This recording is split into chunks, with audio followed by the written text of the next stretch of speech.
বুরাক চোখের পানি গুলো ছেড়ে দিয়া কাঁদলে আর বলে, আমি বেয়াদবি করার জন্য লড়াছড়ি করি না, আমি বেয়াদবি করতেছি না, আমার কষ্ট হলো পয়গম্বর আমার পিঠে সোয়ার করবে, আমার মতো ভাগ্য আর কার হতে পারে। কিন্তু আফসোস লাগে, রাসূল যখন জান্নাতের ভিতরে ভ্রমণ করবে, আমার মতো হাজার হাজার বুরাক সেখানে থাকবে নবীর সোয়ার করার জন্য। আমার একটা আবদার হলো, আজকে যেহেতু আমি পয়গম্বরের সঙ্গে কথা বলার একটা সুযোগ পাইছি, সেদিন তো কথা বলার সাহসও পাবো না, তাই নবীর কাছে একটা আবদার ছিল, সেদিন যদি আল্লাহর পয়গম্বর জান্নাতের ভিতরে আমারে ডাক দিতেন আর আমি নবীর সোয়ার করাইতাম। এই চুক্তিটা এখন আমি পয়গম্বরের সঙ্গে করতে চাই। সুবহান আল্লাহর পয়গম্বর বুরাকের শরীরে হাত বুলায়া বললেন, বুরাক ওয়াদা দিলাম রে, যদি জান্নাতের ভিতরে আমি তোমাকে ডাক দেই তুমি চলে আসবা। সুবহানাল্লাহ। বুরাক খুশি হইয়া আর লাফালাফি নাই, শান্ত হয়ে গেল। এবার জিবরাইল নবীর আগে বসলেন, নবী মাঝখানে বসলেন, আর একজন ছিলেন ইসরাফিল আলাইহিস সালাতু ওয়াস সালাম, কোন বর্ণনায় আছে মিকাইল আলাইহিস সালাতু ওয়াস সালাম। মিকাইল আলাইহিস সালাতু ওয়াস সালাম নবীর পিছনে বসছেন, আল্লাহর পয়গম্বর মাঝখানে, জিবরাইল সামনে। প্রশ্ন আসতে পারে, নবীর সামনে বসলো বেয়াদবি হইল না? নবীর সামনে বসাটা বেয়াদবি না? কিন্তু এটা বেয়াদবি না কেন না? ড্রাইভার সব সময় আগেই বসে, কথা ঠিক না? ড্রাইভার সব সময়, প্রধানমন্ত্রী সামনে বসে, প্রধানমন্ত্রী গাড়িতে বসে, প্রধানমন্ত্রী পিছনে বসছে, ড্রাইভার আগে বসছে, বেয়াদবি হইছে? ড্রাইভার তো সামনেই বসবে, এটা বেয়াদবি না। তাই জিবরাইল আলাইহিস সালাতু ওয়াস সালাম যখন সামনে বসলেন, পয়গম্বর মাঝখানে বসলেন, এবার আল্লাহর পয়গম্বরকে নিয়া বুরাক যখন টান মারলেন, বুরাক যখন উপরের দিকে উঠতে লাগলো, আল্লাহর পয়গম্বর বলেন, আমি তাকায়া দেখি বুরাক যখন উপরের দিকে উঠতে চায়, তার দুইটা ডানা ছিল, ডানাটা মেলায়া দিছে, পাগুলি আস্তে আস্তে আস্তে আস্তে গুঠায় নিছে। যারা বিমানে উঠছেন তারা জানেন, বিমান যখন উপরের দিকে উঠে তখন আস্তে আস্তে পাগুলি ভিতরে চলে যায়, দেখছেন নি? হ্যাঁ, চাকাগুলি ভিতরে আস্তে আস্তে ভিতরে ঢুকে যায়। এই যে সিস্টেম, এটা 1400 বছর আগের এই ঘটনাকে রিসার্চ করেই তারা তৈরি করছে। এলাকা যদি সুবহানাল্লাহ তাই কইতারে, এই যে সিস্টেম চালু হইছে কখন থেকে সেটাকে রিসার্চ করে আল্লাহর পয়গম্বর তাকায় দেখে পাগুলি উপরে উঠে গেল, ডানাটা মেলে একটা বাড়ি মারছে, পয়গম্বরকে একটা জায়গায় নিয়ে গেলেন। সেখানে জিবরাইল বললেন, এ বুরাক এখানে থেমে যাও। বুরাক থেমে গেল। পয়গম্বরকে বললেন, নবী গো এখানে 2 রাকাত নামাজ পড়ে। নবী 2 রাকাত নামাজ পড়লেন।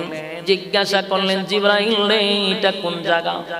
বলে, নবী গো এটা হলো ওই জায়গা যেখানে আপনি আসবেন হিজরত করে, এটা হলেন ইয়াসরিফ, সেখানে আপনি আসবেন, যেটা এখন মদিনাতুল মুনাওয়ারা হয়ে গেছে। নবী যাওয়ার আগে ইয়াসরিফ ছিল, নবী যাওয়ার পরে মদিনাতুল মুনাওয়ারা হয়ে গেছে। সেখানে 2 রাকাত নামাজ পড়লো, আবার বুরাক টান দিল, আরেক জায়গায় নবীকে নিয়ে গেল। সেখানে নবী দাঁড়াইলেন। জিবরাইল বলেন, নবী আবার 2 রাকাত নামাজ পড়েন। নবী যখন 2 রাকাত নামাজ পড়লেন, জিজ্ঞাসা করলেন, জিবরাইল কোন জায়গায় নিয়ে আসলি? জিবরাইল বলেন, পয়গম্বর এটা তুর পাহাড়, যেখানে মুসা পয়গম্বর দাঁড়াইয়া আল্লাহর সঙ্গে কথা বলতো। সুবহানাল্লাহ। সেখানে নিয়ে গেল, অনেক জায়গায় নিয়ে গেছে, অনেক বাধা আসছে, অনেক জনের সঙ্গে সাক্ষাৎ হইছে, শয়তানের লগেও সাক্ষাৎ হইছে, দুনিয়ার সঙ্গে সাক্ষাৎ হইছে, মানুষের সুরতে নবীর সঙ্গে কথা বলতে চাইছে। জিবরাইল বলছেন, এদের সাথে কোনো কথাই বলবেন না। সবকিছু অতিক্রম করে এরপরে নবীকে নিয়ে গেলেন বাইতুল মুকাদ্দাস। বাইতুল মুকাদ্দাসে গিয়ে গেল মসজিদুল আকসা। সেখানে যাওয়ার পরে তাকায়া দেখে রে মসজিদটা যেন মুসল্লি নিয়ে ভরপুর হয়ে গেছে। এত রাতে মসজিদটার মধ্যে মুসল্লি নিয়ে ভরপুর, সাধারণ কোনো মুসল্লি না, সবগুলা বুজুর্গ। সেখানে ঢুইকা নবী দেখে সবাই নামাজের কাতার বন্দী হইয়া দাঁড়ায় আছে। নবীকে জিবরাইল ডাইরেক্ট নিয়ে গেলেন মেহরাবের কাছে। গিয়া দেখেন ইমামের জায়গাটা শুধু খালি আছে, আর সমস্ত মুসল্লিদের ভিতরে ভিতরে একটা কল্পনা জল্পনা ছিল, কে যেন রে আজকের এই বিশাল জামাতের ইমামতি করে। কিন্তু হঠাৎ করে তাকায়া দেখে হাবিবে কিবরিয়াকে নামাজের মুসল্লায় নিয়ে গেলেন। জিব্রাইল কানে কানে বলেন, নবী গো আপনি ইমামতি করবেন, নামাজ পড়ান। সেদিন নবী বাইতুল মুকাদ্দাসে নামাজ পড়ালেন বিশাল জামাত নিয়া। নামাজ তো পড়াইছে বিশাল জামাত, বিশাল জামাত। হাবিব যখন নামাজ পড়াইলেন, নামাজের শেষে জিবরাইল আলাইহিস সালাতু ওয়াস সালাম বললেন, নবী গো নামাজ তো পড়াইলেন, জানেননি আপনার পিছনে মুসল্লি কারা ছিল? নবী কয়, না জানি না। বলে এই পিছনে 2,24,000 অথবা 1,24,000 মতান্তরে পয়গম্বর আপনার পিছনে নামাজ পড়ছে। জুড়ে কোন সুবহান। আপনার পিছনে এত পয়গম্বর নামাজ পড়ছে গো। আল্লাহর পয়গম্বর বলেন, এত শত পয়গম্বর আমার পিছনে নামাজ পড়লো। এত রাত্রে ঘটনা কি? ঘটনাটা আল্লাহ ঘটাইছে এই নামাজের ইমামতি করাইয়া পয়গম্বরকে বানায়া দিল ইমামুল মুরসালিন। সমস্ত নবীকুলের সম্রাট, সমস্ত নবীদের ইমাম। মেরাজের মাধ্যমে কিছু শিক্ষা গ্রহণ করবেন, খালি পয়েন্টগুলো ইয়াদ রাখবেন। নবীরে কেন আল্লাহ মেরাজ করাইলেন এই বিষয়টা কিন্তু বোঝানোর উদ্দেশ্যে আলোচনা করতেছি। কেন মেরাজ করাইলেন? মেরাজের মাধ্যমে নবীরে আলাদা মর্যাদা দিবেন। কি মর্যাদা? কথা কয় না, আলাদা মর্যাদা। বলুন কি মর্যাদা? আবার বলেন, আলাদা মর্যাদা দিবেন। মেরাজটা করানোর উদ্দেশ্য শুধু একটা ছিল না, বহু উদ্দেশ্য ছিল, আর এর মধ্যে একটা হলো নবীকে আলাদা মর্যাদা দিছে। আদম নবীর যুগে আদম নবী তার উম্মতের মধ্যে শ্রেষ্ঠ ছিল। ওই যুগে সমস্ত মানুষের মধ্যে আদম নবী ছিল সবার শ্রেষ্ঠ। মুসা নবীর যুগে, মুসা নবী যখন দুনিয়াতে ছিলেন তখন তার যুগে সমস্ত মানুষের মধ্যে মুসা নবী ছিল শ্রেষ্ঠ। ইব্রাহিম খলিলুল্লাহর সময় ইব্রাহিম খলিলুল্লাহ ছিল সর্বশ্রেষ্ঠ। ঈসা পয়গম্বরের সময় ঈসা পয়গম্বর ছিল সর্বশ্রেষ্ঠ। তখনকার যুগে সবার কাছে শ্রেষ্ঠ। কিন্তু সর্বযুগের শ্রেষ্ঠ ছিল না। আমার কথা বুঝতেছেন কিনা? আদম আলাইহিস সালাম তার উম্মতের মধ্যে শ্রেষ্ঠ ছিল রে। সমস্ত মানব কুলের মধ্যে তখনকার যুগে উনি শ্রেষ্ঠ ছিল। ইব্রাহিম খলিলুল্লাহ তখনকার যুগে শ্রেষ্ঠ ছিল, তার উম্মতের মধ্যে শ্রেষ্ঠ ছিল, তার গোত্রের মধ্যে শ্রেষ্ঠ ছিল। নূহ পয়গম্বর তার গোত্রের মধ্যে শ্রেষ্ঠ ছিল গো। ইউসুফ আলাইহিস সালাম তার উম্মত সহ তার গোত্রের মধ্যে শ্রেষ্ঠ ছিল। ঈসা পয়গম্বরের সময় তার উম্মতের মধ্যে শ্রেষ্ঠ ছিল। সমস্ত মানব কুলের তখন শ্রেষ্ঠ ছিল। কিন্তু মুসা নবী, মুসা পয়গম্বর সর্বযুগের শ্রেষ্ঠ ছিল না। ইব্রাহিম খলিলুল্লাহ সর্বযুগের শ্রেষ্ঠ ছিল না। ঈসা পয়গম্বর সর্বযুগের শ্রেষ্ঠ ছিল না। সবাই ছিল তখনকার যুগের শ্রেষ্ঠ, কিন্তু সর্বযুগের শ্রেষ্ঠ না। আর তোমার আমার নবী শুধু 1500 বছর আগে তার উম্মতের মধ্যে শুধু শ্রেষ্ঠ ছিল না, গোত্রে শুধু শ্রেষ্ঠ ছিল না, উনি সর্বযুগের শ্রেষ্ঠত্ব দান করছে। সুবহানাল্লাহ। সর্বযুগের শ্রেষ্ঠ ছিল। আবারও বলছি, আদম আলাইহিস সালাম সর্বযুগের শ্রেষ্ঠ নয় রে। ঈসা পয়গম্বর শ্রেষ্ঠ যুগের, সর্বযুগের শ্রেষ্ঠ না। কিন্তু আমাদের নবী সর্বযুগের শ্রেষ্ঠ ছিল। আল্লাহ রাব্বুল আলামিন আমার আপনার নবীরে আলাদা আলাদা কিছু মর্যাদা দিছে, যা কোনো নবীকে এই মর্যাদা দেয় নাই। তার এক নাম্বার হলো মেরাজ, নবীর আলাদা মর্যাদা। মেরাজের রজনীতে প্রথম বাইতুল মুকাদ্দাসে নামাজ পড়াইয়া পয়গম্বরকে ইমাম বানাইয়া সমস্ত পয়গম্বরদেরকে নবীর পিছনে মুসল্লি বানাইয়া দিছে। নবীর ইমাম বানায়া দিয়া সমস্ত নবীদের মধ্যে আলাদা মর্যাদা দিছে। কথা কই না? সমস্ত নবীগুণের মধ্যে আমার পয়গম্বরকে আলাদা মর্যাদা দিছে রে। ইমামুল মুরসালিন বানায়া দিল, পয়গম্বরকে আলাদা মর্যাদা দিল। আরেকটা মর্যাদা হলো আমার নবীর আলাদা মর্যাদা, আলাদা আরেকটা মর্যাদা হলো সমস্ত নবীদেরকে যতগুলা মুজিজা দিছে, আল্লাহ যতজন পয়গম্বর দুনিয়াতে পাঠাইছেন নবুয়তের খাতিরে সবাইরে মুজিজা দিছেন, সবাইরে মুজিজা দিছেন। সকল নবীদেরকে যতগুলা মুজিজা দিছে আমার নবীরে একা এরকম মর্যাদা দিছে। এখানে শেষ না, এর থেকে বেশি দিছে। সুবহানাল্লাহ। এটা আমার নবীর আলাদা মর্যাদা। এ যুবক ভাই, রব্বি কারীমকে মসজিদের আকসার ইমাম বানাইয়া সমস্ত নবীদের ইমাম বানায়া দিল। সেখানে নামাজের শেষে একটা মিটিং হলো, সবাই বক্তব্য দিল। সবাই বক্তব্য দেওয়ার পরে সবার শেষে বক্তব্য দিলেন আপনি আমার পয়গম্বর মুহাম্মাদুর রাসূলুল্লাহ সাল্লাল্লাহু আলাইহি ওয়াসাল্লাম। উনি সবার শেষে বক্তব্য দিলেন। সমস্ত নবীরা নবীর বক্তব্য শুনে বুঝতে পারলেন উনি কেন সর্বযুগের শ্রেষ্ঠ। এরা সবাই বক্তব্য দেওয়ার শেষে প্রধান অতিথি যিনি, উনি তো সবার শেষেই করে, ঠিক না?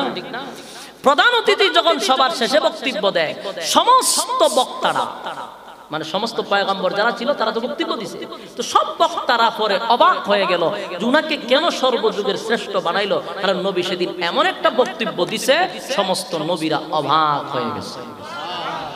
ভাষা ছিল এত সুন্দর, সব নবীরা অবাক হয়ে গেল এবং বলতে লাগলো এই জন্যই উনি সর্বশ্রেষ্ঠ। সুবহানাল্লাহ। আল্লাহর হাবিব সেখানে বক্তব্য দেওয়ার পরে বুরাকের মধ্যে নবীরে আবার উঠাইলেন। এবার বুরাকের মধ্যে উঠানোর পরে বুরাক আর কোথাও যায় না, সরাসরি একটা লাফ মেরে প্রথম আসমানে চলে গেছে। আর জোরে সুবহানাল্লাহ। প্রথম আসমানে যখন যাওয়ার পরে সেখানে জিবরাইল আলাইহিস সালাম প্রথম আসমানের গেটে গিয়ে করাঘাত করতে লাগলেন। দারওয়ান ফেরেশতা যখন গেট খুলে দেখে জিবরাইল পয়গম্বর দাঁড়ান, দারওয়ান ফেরেশতা বলে জিবরাইল আপনার ঢোকার জন্য তো কোনো অনুমতির দরকার নাই, কারণ সমস্ত ফেরেশতাদের সর্দার ছিল জিবরাইল আলাইহিস সালাম। আপনি ঢুকতে পারেন, কিন্তু আপনার সঙ্গে যে একজন সাথে নিয়ে আসছেন ওনার ঢোকার অনুমতি আছে। সুবহানাল্লাহ। এখান থেকে একটা জিনিস শিখবেন, কারণ এটা নবীর শিক্ষা সফর ছিল, শিখবেন। একজনের বাসাতে গেলে ডাইরেক্ট ঢুকবেন না, আগে করাঘাত করবেন, অনুমতি নিয়ে আর ঢুকতে হবে। আমরা যত বড় ব্যক্তি হন, যার বাসাতে যাবেন তার অনুমতি নিয়ে ঢুকতে হবে। পয়গম্বরকে যখন দেখলো ফেরেশতা, উনার অনুমতি সম্পর্কে জিজ্ঞাসা করলো। জিবরাইল বলেন এ ফেরেশতা, জানোস নি কারে লই আইছি? যার জন্য তুই ফেরেশতা সৃষ্টি হইলি, আসমান জমিন আল্লাহ এত সুন্দর করলো, যার জন্য ওনারে আমার আল্লাহ স্পেশাল ভাবে ইনভাইট করছে। উনি আসে নাই, উনারে আল্লাহ নিয়ে আসছে, উনার জন্য স্পেশাল আমার আল্লাহ দাওয়াত দিছে। সুবহানাল্লাহ। সাথে সাথে প্রথম আসমানের গেট খুলে দিল। সেখানে গিয়ে আল্লাহর পয়গম্বর আদম আলাইহিস সালামের সঙ্গে সাক্ষাৎ হয়ে গেল। আদম পয়গম্বরের সঙ্গে মত বিনিময় করে, সালাম বিনিময় করে, কথাবার্তা বলে। আবার বুরাক যখন আরেকটা লাফ দিল, একই লাফে দ্বিতীয় আসমানে চলে গেল। যে আসমানে গিয়ে আবারও গিয়া দেখে একটা গেট আছে, সেই গেটে আবার করাঘাত করলো। আবার দ্বিতীয় আসমানের ওই দারওয়ান ফেরেশতা গেট খুলে একই প্রশ্ন করলো। জিবরাইল একই উত্তর দিল যে ওনাকে স্পেশাল ভাবে আমার আল্লাহ দাওয়াত দিছে। গেট খুলে দেওয়ার পরে দ্বিতীয় আসমানে ঈসা আলাইহিস সালামের সঙ্গে পয়গম্বরের সাক্ষাৎ হয়ে গেল। সালাম বিনিময় করে কথাবার্তা বলে সেখান থেকে দ্বিতীয় আসমানে উঠে গেল। দ্বিতীয় আসমানে ওইটা পয়গম্বর ইউসুফ আলাইহিস সালামের সঙ্গে সাক্ষাৎ হয়ে গেল। সালাম বিনিময় করে সেখান থেকে চলে গেল চতুর্থ আসমানে। সেখানে গিয়া খিজির আলাইহিস সালাতু ওয়াস সালামের সঙ্গে সাক্ষাৎ হয়ে গেল, কথাবার্তা বলে সালাম বিনিময় করে পয়গম্বর আবার যখন উড়াল দিলেন আবার চলে গেলেন পঞ্চম আসমানে। সেখানে গিয়া দেখা করলেন পয়গম্বর হারুন আলাইহিস সালাতু ওয়াস সালামের সঙ্গে সালাম বিনিময় করে এবার চলে গেলেন ষষ্ঠ আসমানে। সেখানে গিয়া মুসা আলাইহিস সালাতু ওয়াস সালামের সঙ্গে সাক্ষাৎ হয়ে গেল, সালাম বিনিময় করার পরে এবার সাত আসমানে যখন চলে গেল, সপ্তম আকাশের উপরে ওঠার পরে তাকায়া দেখে ইব্রাহিম খলিলুল্লাহকে। জোরে কোন সুবহানাল্লাহ। ইব্রাহিম খলিলুল্লাহর সঙ্গে সালাম বিনিময় করার পরে কথাবার্তা বলে এবার জিবরাইলকে আবার নবীকে লইয়া আরেকটা বাহন দিয়া নবী টপকায়া চলে গেলেন সিদরাতুল মুনতাহা। সিদরাতুল মুনতাহা হলো একটা বর্ডার, এরপর আর কোনো সীমানা নাই, এটা হলো আরেকটা সীমানা। এটা হইল সাত আসমানের সীমানা, জান্নাতের একেবারে কাছে, জান্নাতুল মাওয়ার কাছে। সিদরাতুল মুনতাহা এটা একটা বর্ডার, বর্ডারের কাছে গেছে পয়গম্বর। এখন জিবরাইল কয় হুজুর বাকি আপনার জন্য আরেকটা স্পেশাল বাহন আসতেছে, স্পেশাল বাহন যেটা রফরফ, এই রফরফ আরেকটা বাহন দিয়া সেখান থেকে পয়গম্বর। এখানে একটা বিষয় অনেকে ওয়াজ করে যে এরকম বলে অনেক ওয়াজ শুনছি, এবং এটা আমি এখন পর্যন্ত জানি না যে সেখান থেকে নাকি জিবরাইল আলাইহিস সালাম আর সাথে যায় নাই, গেলে ফাঁকা টাকা নাকি ফিরে যাবো, এই জন্য আর সাথে যায় নাই। এই কথাটা আজ পর্যন্ত সহিহ হাদিস দিয়ে কেউ বর্ণনা করতে পারে নাই। যদি ফান দেখাইবে এটা এই জায়গাটা একটু দুর্বল, এই জন্য আমি এটা বলতে চাইলাম না। যাইতে পারে গেছে যে এটারও কোনো আমি পর্যন্ত পাই নাই, এবং যায় না যে এটারও কোনো সত্যতা পাই নাই। তবে সেখান থেকে রাসূলকে আরেকটা বাহনে যেটা রফরফ, ওটা দিয়ে রাসূলকে একেবারে সিদরাতুল মুনতাহা থেকে আরশে আজিম আল্লাহর জায়গায় নিয়ে গেছেন। সুবহানাল্লাহ। আরশে আজিমে যখন ঢুকে গেলেন, সিদরাতুল মুনতাহা থেকে যখন নবীকে আরেকটা বাহনে স্পেশাল বাহন দিয়া নিয়ে গেলেন সিদরাতুল মুনতাহা টপকাইয়া আরশে আজিমে নিয়ে গেলেন। আরশে আজিমে নেওয়ার পরে পয়গম্বর এমন একটা জায়গায় চলে গেলেন, বন্ধু বন্ধুর পাশে গেছে। সুবহানাল্লাহ। আরশে আজিমে গেলেন, এবার আরশে আজিমে আল্লাহর সঙ্গে সাক্ষাৎ। সুবহান। আরশে আজিমে আল্লাহর সঙ্গে সাক্ষাৎ। সেখানে যাওয়ার পরে বন্ধুর সঙ্গে বন্ধুর আলাপ হইছে। কি আলাপ হইছে? আমাদের দেশে আরেক তরিকার মানুষ আছে, এরা কয় গুফনি কিছু আলাপ হইছে যেগুলা হুজুররা জানে না। এটাকে জানে কেডা? মারেফত যারা করে এরা জানে। কত চিন্তা করে গুফনি বলে আলাপ হইছে, এটা বলে হুজুররা জানে না, এটা মারেফত যারা করে, মরণের পথে যারা যায় এরা জানে। কথা বুঝতেছে? অথচ আল্লাহর সঙ্গে যা কথাবার্তা হয়েছিল এগুলো অস্পষ্ট নয়, স্পষ্ট। কথা বুঝতেছে? কারণ প্রশ্ন যদি করি হুজুররা জানে না, মারফত যারা করে জানে, এরা কেমনে জানে, কার মাধ্যমে জানে? কথা কই না দি প্রশ্ন আসে কিনা? মানে কইব গাইবি বাবা জানে, তুই গাইবি জানাস কেমনে? তুই যে জানাস কেমনে জানছ? শয়তানে ধরে আলহামদুলিল্লাহ, শয়তানে জানাইছিল। আল্লাহর রাসূল আল্লাহর সঙ্গে যা কথাবার্তা বলছেন সব স্পষ্ট। কথা বুঝতেছেন? কোনো গোপন টোপন নাই। এই গোপন টোপন কইয়া নামাজ নাই, রোজা নাই, আর আন্ধারের ভিতরে ঢুকে আহাম কোহাম, এইলে বন্ডামি করার একটা সুযোগ। এগুলার থেকে বিরত থাকবেন। কোনো গোপন টোপন নাই, সব কিছু আল্লাহ কোরআনে বলে দিয়েছে, সব কিছু কোরআনে বলছে। বিদায়ের ভাষণে কি বলছে? যে আল্লাহ আমার কাছে যা জানাইছিল আমি তোমাদের কাছে সব জানাই দিলাম। এরপরও যারা কয় গোপনে কিছু জানে, ইদির কাছে শয়তান আইয়া যত আহাম কুহাম শিখাই দিয়া যায়। গোপনে গোপনে কয়া যায় গাঞ্জা খাইয়া দোয়া করে লইবি, অন্ধকার করে লইবি, এরপর দরজা মরজা লাগাইয়া মারেফত হাসিল করবি। কোন হক্কানি ফির এই সমস্ত ভণ্ডামি কথা বলতে পারে? যুবক ভাইরা আমার, আরশে আজিমে যাওয়ার পরে বন্ধুর সঙ্গে বন্ধু সাক্ষাৎ হইছে। আল্লাহর নবী আল্লাহর সঙ্গে সাক্ষাৎ করলেন, কারণ আল্লাহরে তো সালাম দেওয়া যায় না। আল্লাহরে সালাম দেওয়া যায়? কথা হয় না। হ্যাঁ, আমার কথা বুঝুননি। আমি যে আপনারা সামনে কথা কইতেছি, আপনারা যদি সব মুর্দ হয়ে পড়েছেন, ঘটনা কি? কথা বুঝতেছে? আল্লাহরে সালাম দেওয়া যায়নি। আল্লাহর নামে সালাম দিবেন কেন? সালাম শব্দের অর্থ কি? তোমার উপরে শান্তি বর্ষিত, আল্লাহর উপরে শান্তি বর্ষিত। তো শান্তি কেডা দেয়? তা আল্লাহর উপর হইতে গেলে এই জন্য আল্লাহকে সালাম দেওয়া। পয়গম্বর পয়গম্বর আল্লাহকে তো সালাম দেওয়া যায় না, তাই পয়গম্বর আল্লাহর সঙ্গে সাক্ষাৎ করে বলতেছেন, আরে মালিক, আমি খালি হাতে আসি নাই গো, আমি খালি হাতে আসি নাই, আপনি মালিকের জন্য আমি নবীর পক্ষ থেকে হাদিয়া নিয়ে আসছি। সুবহানাল্লাহ। আমি আপনার জন্য হাদিয়া নিয়ে আসছি গো, হাদিয়া নিয়ে আসছি, খালি হাতে আসি নাই। বন্ধু বন্ধুর বাড়িতে যাবে, খালি হাতে যাওয়া যায় না, তাই পয়গম্বর আল্লাহর জন্য হাদিয়া নিয়ে গেলেন। হাদিয়াটা কি? সেদিন আল্লাহর নবী হাদিয়া দিলেন।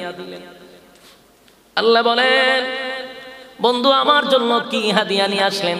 আল্লাহর নবী বলেন, আত্তাহিয়াতু লিল্লাহি ওয়াস-সালাওয়াতু ওয়াত-তাইয়্যিবাত। আগো মালিক, আমি আপনার জন্য হাদিয়া নিয়ে আসছি গো। এক নাম্বার হলো, আমি আমার জবান দ্বারা, আমি আমার শরীরের দ্বারা, আমি আমার অর্থের দ্বারা যত ইবাদত করছি সবগুলা ইবাদত আপনি মাওলার জন্য হাদিয়া নিয়ে আসছি। একটা জবান বন্ধ রাখেন, একটু উচ্চ সুরে কোন আল্লাহু আকবার। এই মসজিদের ভিতরে যারা বসেন আল্লাহু আকবার, ছাদের উপরে যারা কোন আল্লাহু আকবার। রব্বে কারীম বলেন, বন্ধু বন্ধুর কাছে গেছে হাদিয়া লইয়া।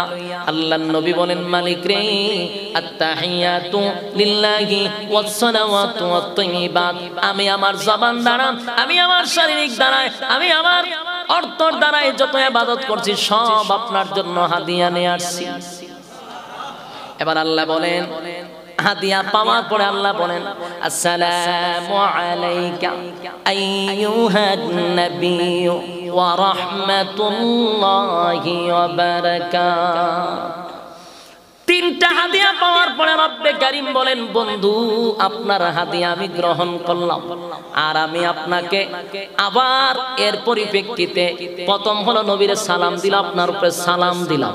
আল্লাহ নবীর সালাম দিয়েছেন। আল্লাহ সালাম দেওয়ার পরে বলেন, আমি আপনাকে সালাম দিলাম, আপনার উপরে রহমত আর বরকত বর্ষিত হোক। সুবহান। নবী তিনটা হাদিয়া দিলেন, আল্লাহ তিনটা রিটার্ন দিলেন আবার হাদিয়া। সুবহানাল্লাহ। এরপরে নবী কি সুন্দর করে আবার উত্তর দিলেন,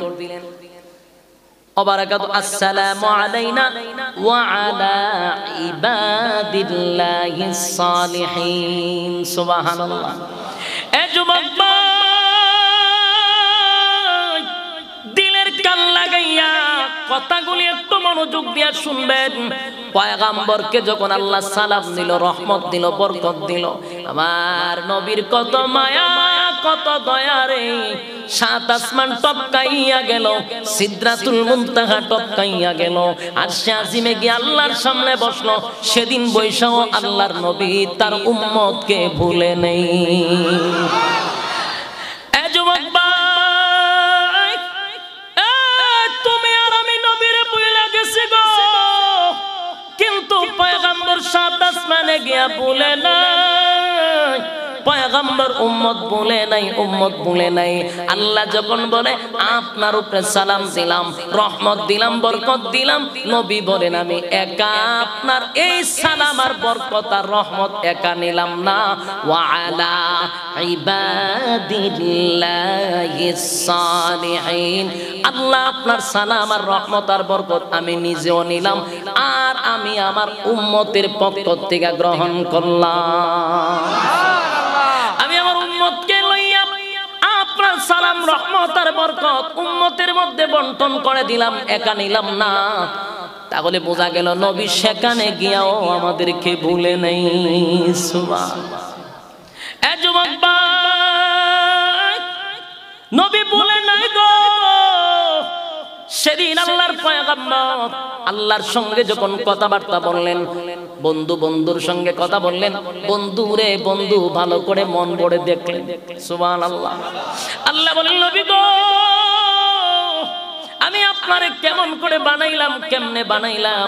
বন্ধু রে বন্ধুর পাশে বসে একটু মন বইরা দেখি। আমার আল্লাহ আমার নবীরে মন বইরা দেখছে। সুবহানাল্লাহ। বন্ধুর সঙ্গে কথাবার্তা হইল, বন্ধুরে বন্ধু হাদিয়া দিল, বন্ধু আবার রিটার্ন বন্ধুরে হাদিয়া দিল। এই কথাবার্তা শেষ হওয়ার পরে এবার আল্লাহ বলেন, বন্ধু চলুন আপনাকে জান্নাত আর জাহান্নাম ভ্রমণ করায়া দেই। সুবহান। আল্লাহর পয়গম্বর জান্নাত দেখলো, জান্নাতের নাজ নিয়ামত আল্লাহর পয়গম্বরকে ঘুরাইয়া ঘুরাইয়া ঘুরাইয়া নবীরে দেখাইলো। জান্নাতে কার জন্য কয়টা বাড়ি, কার জন্য কোন বাড়ি, সব আল্লাহর নবীকে দেখাইলো। নবীর একটা বাড়ি দেখাইলো, নবী দেখে বাড়িটা অনেক সুন্দর। এত সুন্দর বাড়ি, নবীর নূর চলে আসছে। জিবরাইল রে, বাড়িটা এত সুন্দর, আমি একটু ঢুকতে চাই, বাড়িটা কার? জিবরাইল বলে, নবী গো, এটা আপনার উম্মতের মধ্যে এমন একজন উম্মতের বাড়ি, ওনার নাম হলেন খলিফাতুল মুসলিমিন হযরত ওমর। এটা আপনার উমরের বাড়ি। নবী কইতে আর গেলাম না, আরেকজনের বাড়ি অনুমতি ছাড়া তো ঢোকা ঠিক না, আমি ঢুকলাম না। এইভাবে নবী খাদিজাতুল কুবরার বাড়ি দেখলেন। আবু বকর, ওমর, উসমান, নবীর অসংখ্য সাহাবীদের বাড়িগুলা ঘুরে দেখে আসলেন, সব ভ্রমণ করলেন। 7-8টি জান্নাত নবীকে ভ্রমণ করাইলেন, দেখাইলেন। 7টা জাহান্নামে নিয়ে গেলেন, শাস্তি কার কেমন হচ্ছে সব শাস্তি নবীকে দেখাইলেন। আল্লাহর নবী শাস্তিগুলা দেখো জিবরাইলকে বলে, জিবরাইল নেই, তারা কারা যাদেরকে এইভাবে নির্যাতন করা হচ্ছে? নবী তাকায়া দেখে একদল মানুষ রক্তের সাগরে হাবুডুবু খাচ্ছিল। আর যখন তারা হাবুডুবু খাইয়া একেবারে সাগরের কিনারায় চলে আসছে, রক্তের সাগরের কিনারায় আসার সাথে সাথে একজন ফেরেশতা বিশাল একটা পাথর দিয়ে আবার তার মাথার মধ্যে মারে। একটা ঢিল মারার সাথে সাথে সাগরের মাঝখানে চলে যায়। এখান থেকে রক্ত খাইতে খাইতে তার পেট ভারী হয়ে যায়, আবার সাইটে আসে, আবার ঢিল মারে। এইভাবে নির্যাতন চলতেছে। আবার নবী তাকায়া দেখে কারো জিহ্বা মধ্যে এইভাবে পেরাক লাগাইয়া তারপরে ঝুলাইয়া রাখছে। অসংখ্য নারীদের নির্যাতন দেখছে। জান্নাত জাহান্নাম ভ্রমণ করে পয়গম্বরকে এবার আল্লাহ বিদায় দেওয়ার সময় বলেন, নবী গো, আপনি আসছেন আমার কাছে, বন্ধুরে বন্ধু দাওয়াত দিয়ে আনছি, যাওয়ার সময় আমি আপনারে বেজার করে দিব না, আমি আপনারে বেজার করে দিব না। গো নবী, বলুন আপনি কি চান? আল্লাহর নবী তখন কেমন উত্তর দিছে, যুবক ভাই দিলের কান লাগায় শুনেন। এত মায়ার নবী রাহমাতুল লিল আলামিন সেদিন আল্লাহর কাছে বলেন, মালিক রে, আমি আমার উম্মতের চূড়ান্ত সিদ্ধান্ত চাই। সুবহানাল্লাহ। আমার উম্মত যদি জাহান্নামে যায় গো, আমি নবী কোনোদিন খুশি হব না। আমার উম্মত যদি জাহান্নামে যায়, আমি নবী খুশি হব না। আল্লাহর নবীকে তখন আল্লাহ বলেন, আপনাকে 2টা অপশন দিলাম। কয়টা অপশন? 2টা অপশন দিলাম। যেটা আপনার ভালো লাগে সেটা আপনি গ্রহণ করবেন। প্রথম অপশন হলো, আমি আপনার অর্ধেক উম্মতকে জান্নাত দিব, অর্ধেক উম্মতকে জাহান্নামে দিব। কথা বলেন, প্রথম অপশন। দ্বিতীয় অপশন হলো, পয়গম্বর, আমি আপনার নেককার উম্মতকে জান্নাত দিব, বদকার উম্মতকে জাহান্নামে দিব। এরপরে আপনাকে আবার একটা পাওয়ার দিব। পাওয়ারটা হলো, আপনি চাইলে সুপারিশ করে আপনার বদকার উম্মতকে জান্নাতে নিতে পারবেন। সুবহানাল্লাহ। নবী কোনটা নিলেন এটা পরে বলবো, আগে বলুন তো আপনার কাছে কোনটা ভালো লাগছে? যাদের ভিতরে ইমানই মজবুত আছে, ইমানের পাওয়ার আছে, তাদের জবান দিয়া আওয়াজও বেশি জোরে বাইরে হয়। এটা ইয়াদ রাখবেন। যার দিলটা মরে গেছে, জান্নাত জাহান্নামের বয়ান শুনলেও তার দিলে লাড়া দেয় না, কারণ কলব মরে গেছে।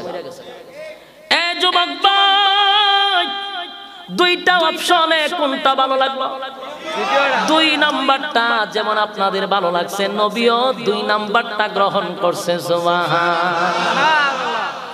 নবী কইটা আমার ভালো লাগছে। অর্ধেক জাহান্নামে অর্ধেক জান্নাত, এটা না। আমার নেককার উম্মতরা জান্নাতে যাবে, বদকাররা জাহান্নামে যাবে। আবার নবীরে পাওয়ার দেওয়া হবে, আপনি সুপারিশ করে বদকারের মধ্যে যার ভালো লাগে তার লইয়া জান্নাতে যান। সুবহানাল্লাহ। আল্লাহর পয়গম্বর সেদিন পয়গম্বরের সঙ্গে আল্লাহর কথাবার্তা শেষ হওয়ার পরে এবার বন্ধুরে বন্ধু বিদায় দিব। বন্ধুরে বন্ধু বিদায় দিব। বিদায় দেওয়ার সময় তো খালি হাতে দেওয়া যায় না, কথা বল না। বন্ধুরে বন্ধু খালি হাতে দেওয়া যায় না গো, তাই বন্ধুরে বন্ধু হাদিয়া দিল, বন্ধু খালি হাতে যায়েন না। এই নেন আপনার উম্মতের জন্য আমি 50 রাকাত নামাজ হাদিয়া দিলাম। কত রাকাত? 50 ওয়াক্ত। কত ওয়াক্ত? 50 ওয়াক্ত না, 50 রাকাত। কত রাকাত? 50 ওয়াক্ত। ইয়াদ রাখেন, 50 ওয়াক্ত নামাজ হাদিয়া দিলাম, খালি হাতে দিলাম না। নবী তো নামাজ পায়া খুশি, কারণ এর ব্যাখ্যাটা শুনে। আল্লাহ বন্ধুরে কয়, বন্ধু নামাজ দিলাম। এবার নবী জিজ্ঞাসা করে, মালিক রে নামাজ তো দিলেন, কিন্তু মনে তো শান্তি লাগে না।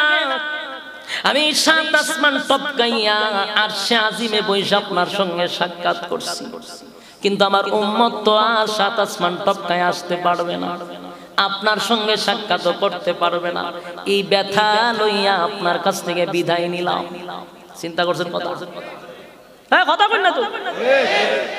আমরা দেশের নেতা ভেতারা যদি প্রধানমন্ত্রী ডাক দেয়, হবে তো সায়েন্সের চিন্তা বাদ দেন। তখন খালি প্রধানমন্ত্রীর কেন মন জুগাইতো, ঠিক নেই? খালি চিন্তা কিতা কিতা লাগবে, কথা কই না? কিতা খালি দিব আমার এই চিন্তায় আছে। গুলশানে প্লাট একটা চালাইতে, বিভিন্ন প্ল্যান খালি ভিতরে মাথা ঘুরে প্রধানমন্ত্রীর কাছে আয়া পড়ছে, যা সামতা ঠিক নেই? কিন্তু আমরা যে নেতা হইছেন, কর্মী দিয়ে তুই নেতা হইছিস, কর্মীর আর চিন্তা নাই, কর্মীর চিন্তাই করে না। আমাদের দেশের নেতা ফেতার হইলে কথা কয় না, আন্দোলন হইলে মরে কি নেতা না কর্মীরা মরে? মরে হইল সব সাইমসাডি, যেটির কোনো সিরিয়াল নাই, এডি মরে। নেতায় কোনো সময় মরে না। নেতা সামনে দিয়ে হাই খুব করবো, গুলি দিলে পিছনে সারা সামনে যাও। কিন্তু রাসূল তেমন ছিলেন না। রাসূল নেতা ছিলেন, সর্বশ্রেষ্ঠ নেতা।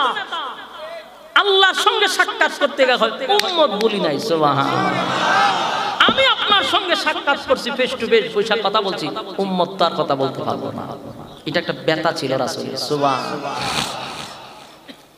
আল্লাহ বলেন, হাবিব ওয়াদা দিয়েছিলাম আপনাকে আমি বেজার করে ফিরাইয়া দিব না, খুশি করে দিব গো নবী। আপনি বন্ধু বেজার হবেন আমার বাড়িতে আইসা, বন্ধু বন্ধুর বাড়িতে আসছেন, বেজার হইয়া যাইবেন না বন্ধু, না আপনাকে খুশি করে দিব, খুশি করে দিব। আপনি উম্মত নিয়ে চিন্তিত, আপনার উম্মত মেরাজ করতে পারলো না। নবী গো ওয়াদা দিলাম 7 আসমান টপকাইয়া আপনারে আরশে আজিমে আমি নিয়ে আসছি, আপনার সঙ্গে কথাবার্তা বলছি।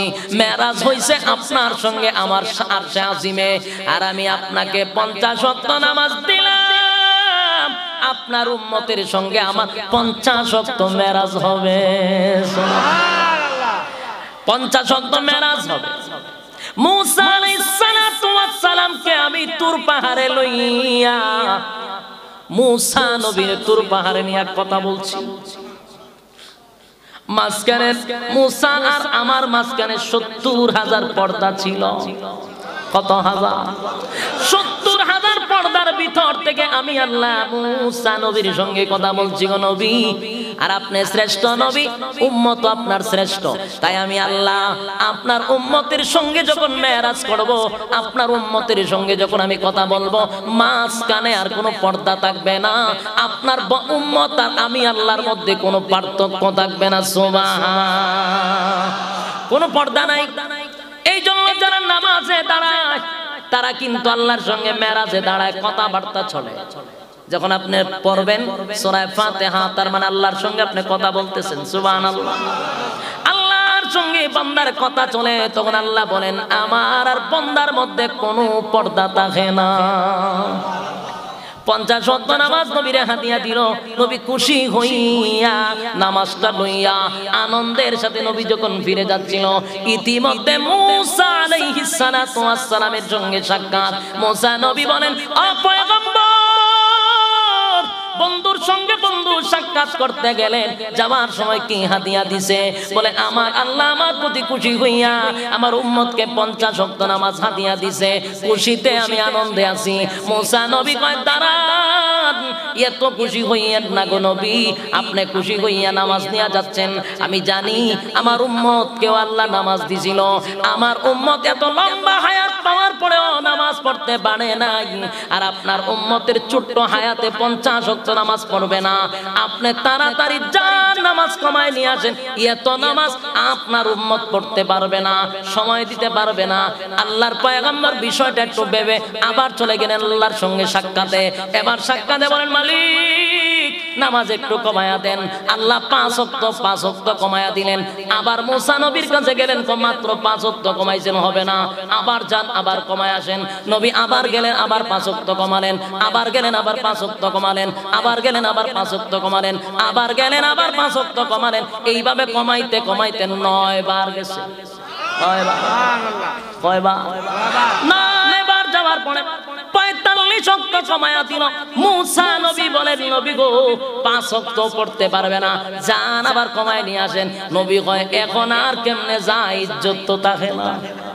কথা ঠিক, কারণ মুসা নবী যতবার গেছি মালিক 5 ওয়াক্ত করে কমাইছে। এইভাবে যদি এখন যাই, গেলে পরে আর 5 ওয়াক্ত থাকতো না। আল্লাহ তোমার জিরো ফিরাইয়া দিবে। জিরো যদি দিয়া দেয় তাহলে আমি আর হাদিয়া পাবো না।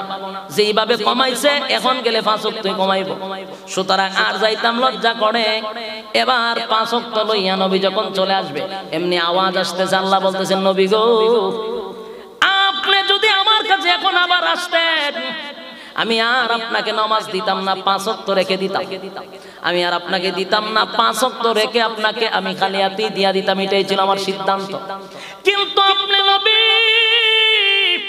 যেহেতু আর আসেন না, আমি আল্লাহ আপনাকে 50 ওয়াক্ত দিছিলাম, 45 ওয়াক্ত আপনি কমাইয়া 5 ওয়াক্ত নিছেন। কিন্তু আমি আল্লাহ ডিউটি কমাইছি, কিন্তু বেতন কমাইছি না।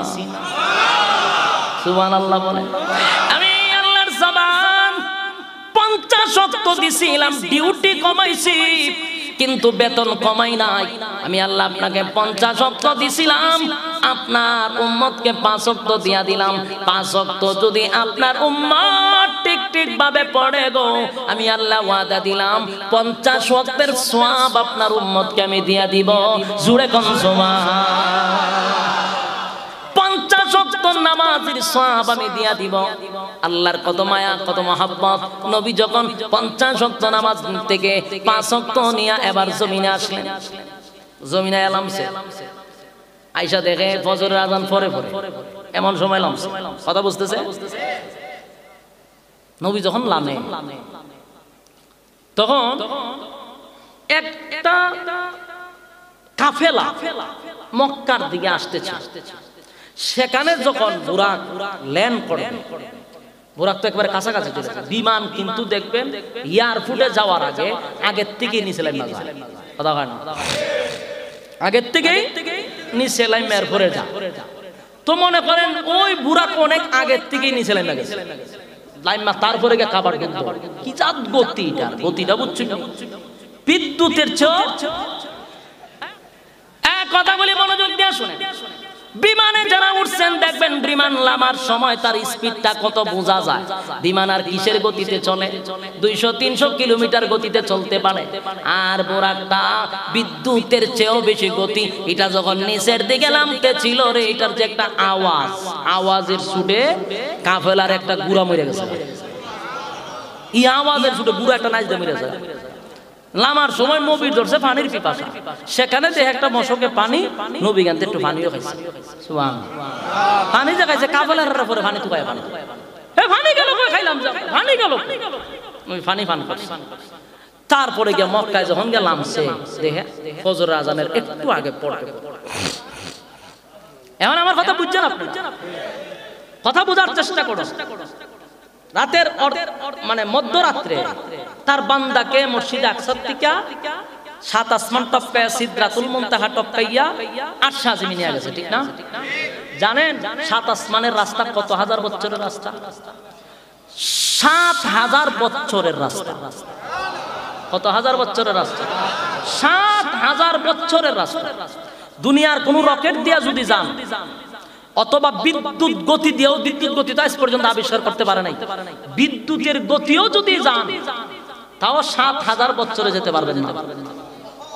7000 বছরের রাস্তা হলো 7 আসমান। এই 7000 বছর পাড়ি দিয়া এই রাস্তা টপকায়া চলে গেল মধ্যরাত্রির ভিতরে, 7 আসমান ঘুরলো, সিদরাতুল মুনতাহায় গেল, জান্নাতে গেল, জাহান্নামে গেল, আল্লাহর সঙ্গে কথা বললো, 7 আসমানের সবার সাথে কথা বললো, মসজিদে আকসার মধ্যে মিটিং হইলো, নামাজ পড়লো। এক রাইতে সম্ভব? কথা কই না? এক রাইতে সম্ভব না। অসম্ভব বলে এই মেয়েটা কেমন সম্ভব? এখানে মসজিদে হারাম থেকে মসজিদে আকসা পর্যন্ত 1 মাসের রাস্তা। সাধারণ উট গুড়া দিয়া গেলে 1 মাসের রাস্তা ছিল তখন। এই 1 মাসের রাস্তা নবী 1 সেকেন্ডে গেছে। কথা বুঝতেছে? এক মধ্যরাত্রির ভিতরে 7 আসমান টপকায়া সিদরাতুল মুনতাহা, আরশে আজিম, জান্নাত, জাহান্নাম ভ্রমণ করে আল্লাহর সঙ্গে কথা বইলা, এটা সম্ভব ছিল না। কিন্তু আল্লাহ বলেন সুবহান। সুবহান মানে আমি আল্লাহ অক্ষ, তোমরা অক্ষ, আমি আল্লাহ সক্ষম, আমি চাইলে এটা সম্ভব।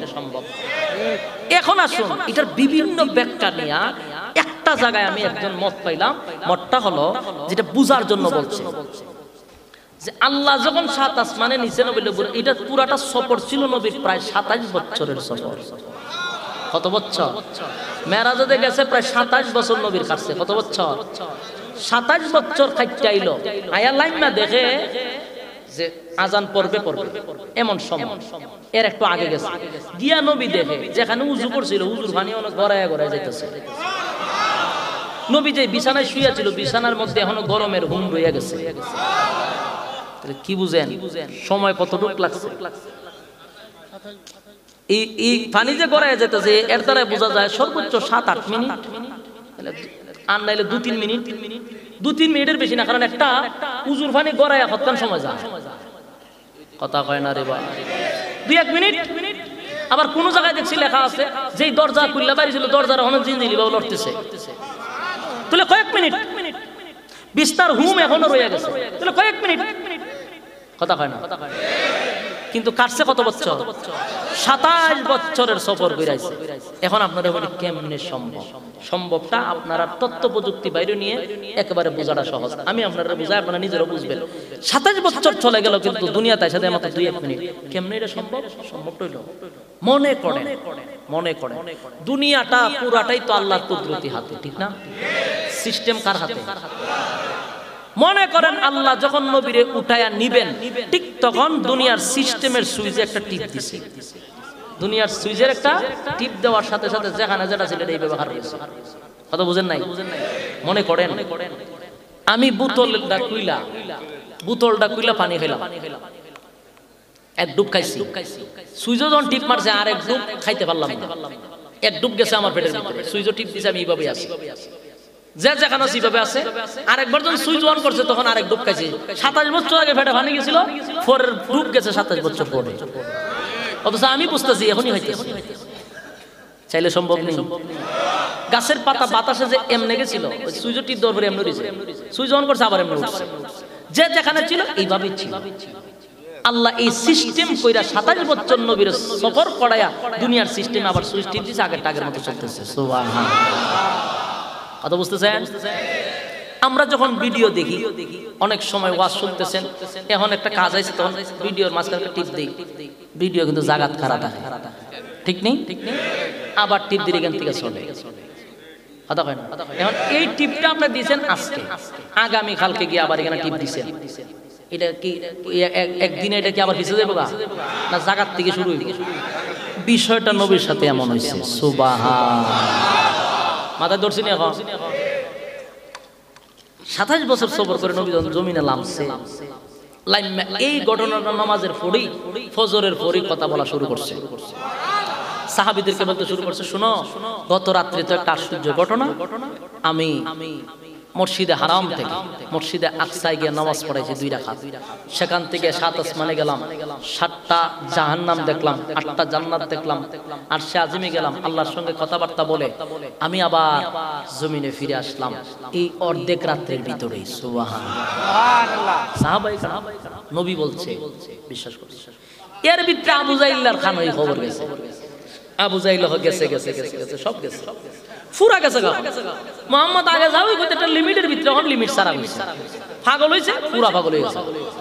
আবু জাহিল্লা তো এটা নিয়ে একটা তাল শুরু করছে, নাচা শুরু করছে। কখন পাইছি পাইছি যার কেউ বিশ্বাস করতো না, এমন এক কথা কইছে অযোগ্য।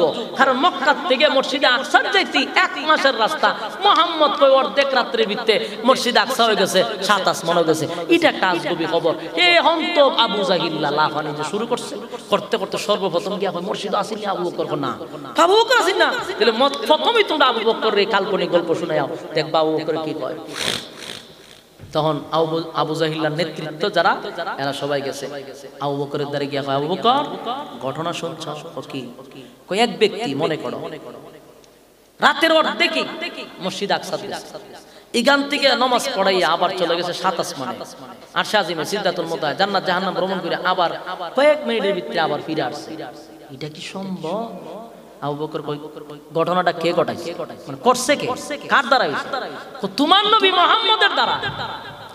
আমার নবী বলছে কথা বলা হয়, কতলে সত্য। সুবহানাল্লাহ, নবী যদি বইলা থাকে এটা সত্য। সেদিন থেকে আবু বকরের নামের শেষে লাগানো হয়েছে সিদ্দিক, সত্যবাদী। সুবহানাল্লাহ। সর্বপ্রথম আবু বকর বিশ্বাস করছে, যার জন্য আবু বকর সিদ্দিক উপাধি সেদিন থেকে লাগানো হয়েছে। সুবহানাল্লাহ। গোটা হারাম থেকে মসজিদে আকসা পর্যন্ত গেছো, সেখানে নামাজ পড়াইছো।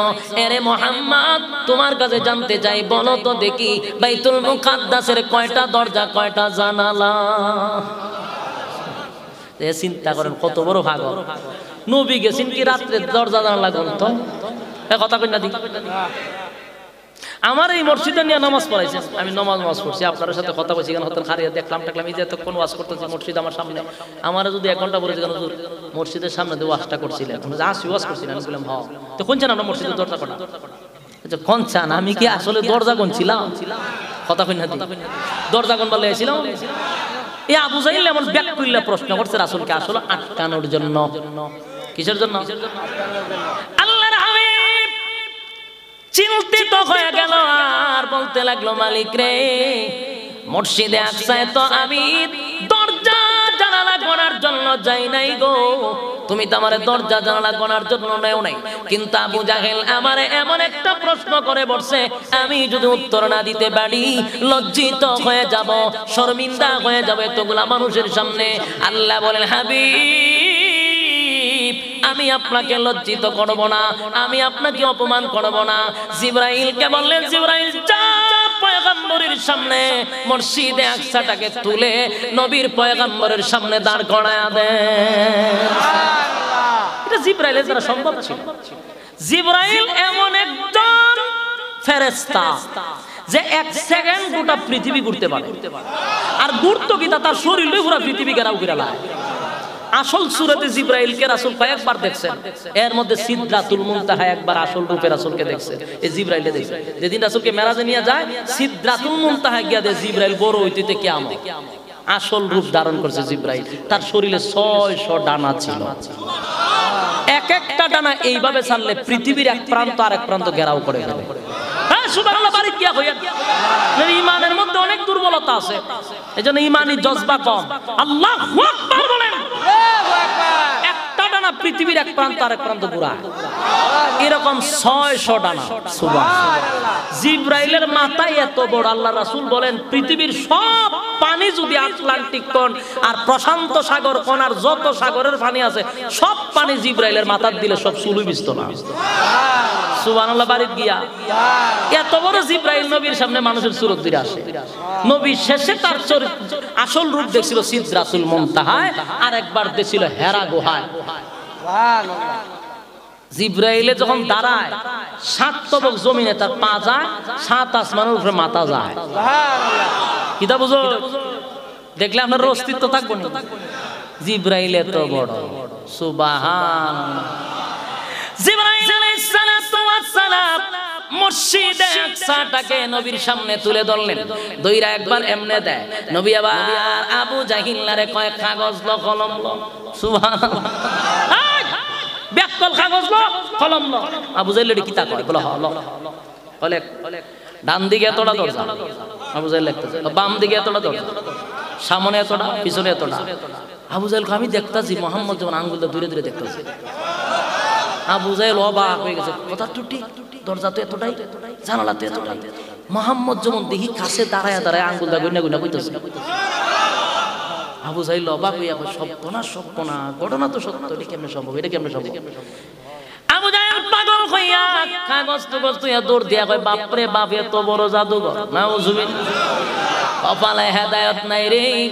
আল্লাহ কয় যারা আমি হেদায়েত দেই না তামাম পৃথিবী তার পিছনে লাগলো কাম হবে না। যারা আমি আল্লাহ হেদায়েত দেই তামাম পৃথিবী তার বিরোধিতা করলে লাভ হবে না। আবু জাহিল এত বড় সত্যতা পাওয়ার পরেও এগাউরামি কইরা কইরা জাদু, নাউজুবিল্লাহ। যুবক ভাই, ঘটনা লম্বা হয়ে যাবে তাই আমি সংক্ষিপ্ত করি। প্রায় 2 ঘন্টার কাছাকাছি চলতেছে। যুবক ভাই, আবু জাহিল্লার এই ঘটনার পরেও মনে মনে তার একটা বিশ্বাস ছিল এটা সম্ভব মোহাম্মদের দ্বারা। লাগছে এইভাবে সামনে দিকে দিকে কেমনে কয়।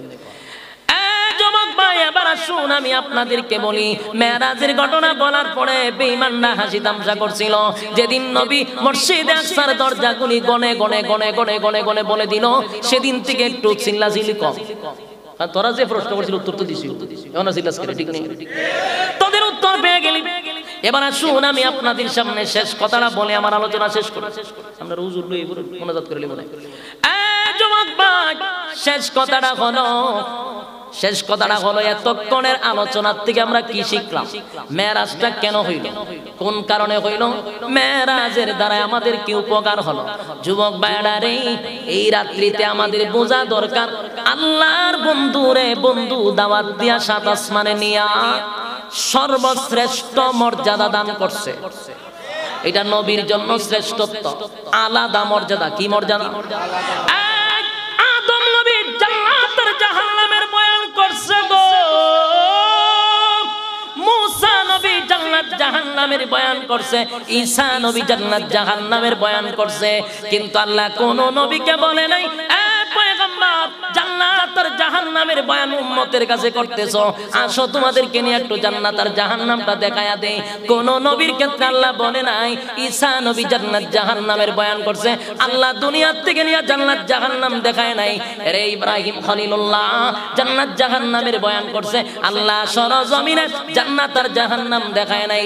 কিন্তু আমার নবী যখন জান্নাত আর জাহান্নামের বয়ান করত রে, আল্লাহ কয় বন্ধু জান্নাত আর জাহান্নামের বয়ান করেন, জান্নাত দেখেন নাই, জাহান্নাম দেখেন নাই, আসেন আপনার দাওয়াত দিয়া নিয়া জান্নাত আর জাহান্নাম আপনার চোখকে দেখায়া দেই, দেখে আইসা আপনার উম্মতের কাছে বয়ান করে। সুবহানাল্লাহ। এটা আমার নবীর, তোমার নবীর আলাদা মর্যাদা, এটা কোন নবীর মর্যাদা ছিল না গো। তোমার আর আমার নবীর আলাদা মর্যাদা, আলাদা মর্যাদা। বাইতুল মুকাদ্দাসে লইয়া নবীর নামাজ পড়াইয়া ইমামুল মুরসালিন বানায়া দিলেন, সমস্ত নবীদের ইমাম বানাইয়া নবীর আলাদা মর্যাদা দিয়া দিলেন, আলাদা মর্যাদা দিয়া দিলেন। যুবক ভাই, মুসা নবী যে নবীরে 9 বার পাঠাইলো আল্লাহর কাছে, আবার 9 বার আসলো। এর দ্বারা ফায়দা কি জানেন? নবীর 9 বার আল্লাহর সঙ্গে সাক্ষাৎ হইছে। সুবহানাল্লাহ। 9 বার সাক্ষাৎ হইছে। এরপরে পয়গম্বর নামাজ নিয়ে আসলেন।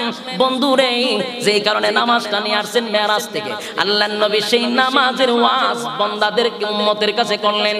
আর মেরাজের মূল কাজ হলো নামাজ।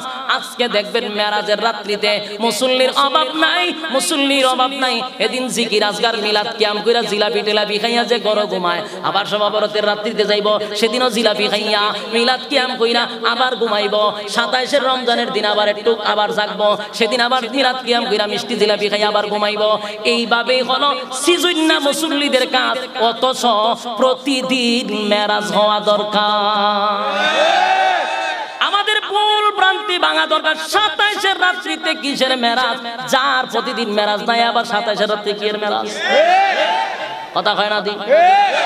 যারা বলে 27 রাত্রিতে মেরাজ, যদি 5 ওয়াক্তের নামাজি হয় তার জন্য 27 দিন যেমন মেরাজ, 5 ওয়াক্তে তার জন্য মেরাজ। যে শুধু 27 রাত্রিতে আসবে, সারা মাস, সারা বছর, সারা সপ্তাহ কোনো নামাজ নাই, এর জন্য আবার কিসের 27 রাত্রি?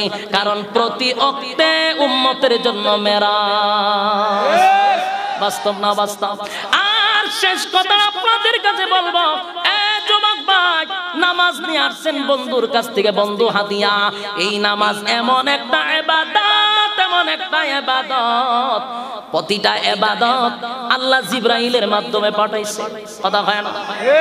যাকাত জিবরাইলের মাধ্যমে, এই হজ জিবরাইলের মাধ্যমে, যত ইবাদত বন্দেগী আছে রে সব জিবরাইল নিয়ে আসছে। কিন্তু নামাজ জিবরাইল নিয়ে আসে নাই, আল্লাহ বন্ধুরে দাওয়াত দিয়া নিয়া বন্ধুরে হাদিয়া দিছে, আরশে আজিমে নামাজ দিয়া দিছে। এই নামাজ যদি বান্দা বান্দি পড়ে, আল্লাহ বলেন বান্দা বান্দির সঙ্গে 5 ওয়াক্তে আমি আল্লাহর মেরাজ হয়।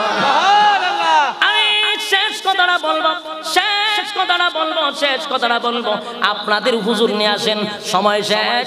শেষ কথাটা হলো আজকের আলোচনার থেকে আমরা যে জিনিসটা শিখলাম এটা হলো নামাজ প্রত্যেকটা মুমিনের মেরাজ। কথা হয় না? নবীকে 7 আসমানে উঠাইয়া আমার আল্লাহ নিয়া মেরাজ করাইছে, আর উম্মতরে একেবারে খালি দেয় নাই। শ্রেষ্ঠ নবীর শ্রেষ্ঠ উম্মত হিসাবে আল্লাহ কয় প্রতিটা ওয়াক্তে আপনার উম্মত আমার সঙ্গে মেরাজ করবে। যুবক ভাইরা রে, নামাজের মাধ্যমে আল্লাহর সঙ্গে আমাদের কথা হবে। ঠিক না? কথা বলো, কারা কারা নামাজ পড়তে রাজি হাত তুলে দেখায় দেন। লিল্লাহি তাকবীর।